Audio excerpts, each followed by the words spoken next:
Viewers, போன வீடியோவில் துருதுரா அந்த இடத்த விட்டு போன உடனே சந்திரன் நந்தினியை பார்க்கறதும், நந்தினி சந்திரனை பார்த்த உடனே விருப்பம் இல்லாமல் போய் உக்காந்துக்கிறதோட பார்த்துருந்தோம். இதுக்கப்புறமேட்டு என்ன நடக்குதுன்னு இந்த வீடியோவில் பார்ப்போம். அதுக்கப்புறம் சந்திரன் ரொம்ப நேரமாக நந்தினியை பார்த்துட்டு ஒவ்வொரு புக்கிங் எடுத்துட்டு இருக்காரு. இதை நந்தினி பார்த்தும் பார்க்காத மாதிரி இருக்காங்க. சந்திரன் தொடர்ந்து ஒவ்வொரு புக்கிங்கையும் எடுத்துட்டு வந்து எல்லா புக்கையும் நந்தினி மடியில் வச்சுட்டு இவன் என்ன செய்யறான்னு யோசிக்கிறியா? தசசீலால ஒரு பரீட்சை நடக்க போகுது, அதை நீ இங்கிருந்து அங்கே இருக்கிற மாதிரி நான் ஏற்பாடு செய்ய போறேன். எங்கேயும் போக வேண்டாம், நீ இங்க இருந்தே பரீட்சையை எழுதலாம். பரீட்சையில நீ தேறிட்டேன்னா தசசீலாவுக்கு மட்டும் பெருமை இல்லை, இங்க இருக்கிறவங்களுக்கும் பெருமை தான். உன்னோட கல்வியை முழுமையா முடிக்கணும்னு நீ நினைச்ச, அதுக்கான வாய்ப்பு இதுதான் அப்படின்னு சொல்லிட்டு அந்த இடத்த விட்டு போக பார்க்கறாரு. அந்த நேரத்துல இன்னொரு விஷயம், நீ என்னோட பணிப்பெண்ணா இருக்க வேண்டிய அவசியம் இல்லை. இனிமேலும் உன்னோட பரீட்சைக்கு தயாராகு, அதாவது என்ன சேவை புரியணும் அப்படின்னு கேட்டாங்கல்ல, அதுக்காக நீ இனிமேலும் என்னோட பணிப்பெண்ணா இருக்க வேண்டிய அவசியம் இல்லை, பரீட்சைக்கு தயார் செய்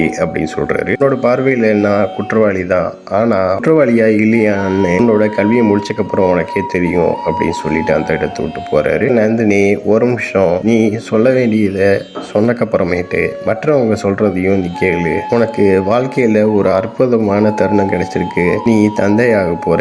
இப்ப நாச்சு ஒரு தந்தைக்கும் குழந்தைக்கும் உள்ள உறவை பத்தி நீ தெரிஞ்சுக்குவ. இறைவன்ட்ட நான் ஒரே ஒரு விஷயம் வேண்டிக்குவேன், எனக்கு நடந்த மாதிரி உன்னோட குழந்தைக்கு நடக்கக்கூடாது அப்படின்னு நந்தினி சொல்லிட்டு அழுகிறாங்க. சந்திரனும் அதை கேட்டு யோசிக்கிறாரு. அடுத்த காட்சியில நந்தினி இரவு நேரத்துல நடந்து கொடுத்துட்டு இருக்காங்க. அந்த இடத்துக்கு மலைக்கேது வந்து நிக்கிறாரு. மலைக்கேது பார்த்த உடனே நந்தினி அதிர்ச்சியாகிறாங்க.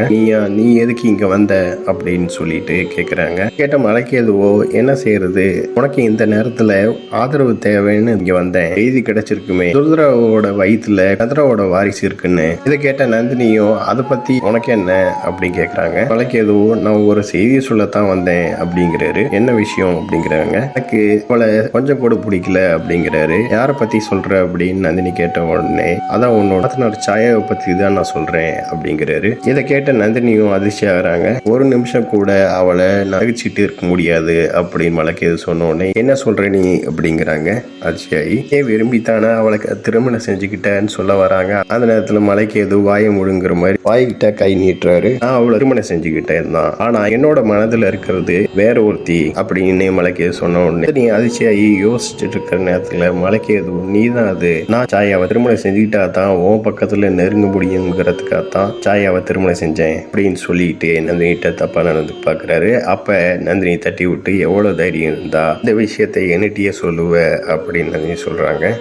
மூளை குழம்பிருச்சுன்னு நினைக்கிறேன் அப்படின்னு நந்தினி சொன்ன உடனே, ஆமா மூளை குழம்பி தான் போச்சு, நான் முதல்ல உன்னைய பார்க்கும் போதே எனக்கு மூளை குழம்பி போச்சு அப்படிங்கிறாரு. நீ புரிஞ்சுக்கோ நந்தினி, நம்ம 2 பேரோட பகைவர் ஒருவன் தான், வேற யாரும் இல்ல, உன்னோட கணவர் சந்திரன் தான். அவ்வளோ வேண்டாம், உன்னோட தந்தைக்கு நான் கொடுத்த வாக்கை நிச்சயமா நிறைவேற்றுவேன். அதனால கூடிய விரைவிலே நான் சந்திராவையும் அழிச்சிருவேன், அவனோட வாரிசையும் அழிச்சிருவேன். குதிராவோட குழந்தைய அழிச்சுக்கு அப்புறமேட்டு நான் இந்த மகத நாட்டோட அரசனாயிருவேன், நீ பட்டத்தரசி ஆயிருவ அப்படின்னு நந்தினியை பார்த்து மலைக்கேது சொல்றாரு. அதனால உனக்கும் என் மேல விருப்பம் இருக்கணும், ஆனா நீ வெக்கப்படுற அப்படின்னு சொல்லிட்டு நந்தினிட்ட தப்பா நடந்து பார்க்கறாரு. ஆனா நந்தினி மலைக்கேதுவை தட்டி விட்டு அந்த இடத்த விட்டு போறாங்க. நீ அந்த இடத்த விட்டு போன உடனே மலைக்கேது, இது வெறும் ஆரம்பம் மட்டும்தான், போக போக பார்த்துக்கிட்டே இரு என்ன செய்யறேன்னு அப்படின்னு சொல்லிட்டு சிரிக்கிறாரு. இதோட இந்த எபிசோட் முடியுது. நெக்ஸ்ட் எபிசோட்ல பார்க்கலாம். இந்த சேனல் சப்ஸ்கிரைப் பண்ணுங்க, அண்ட் பெல் பட்டனை பிரஸ் பண்ணுங்க, லைக் பண்ணுங்க, ஷேர் பண்ணுங்க. தேங்க்யூ.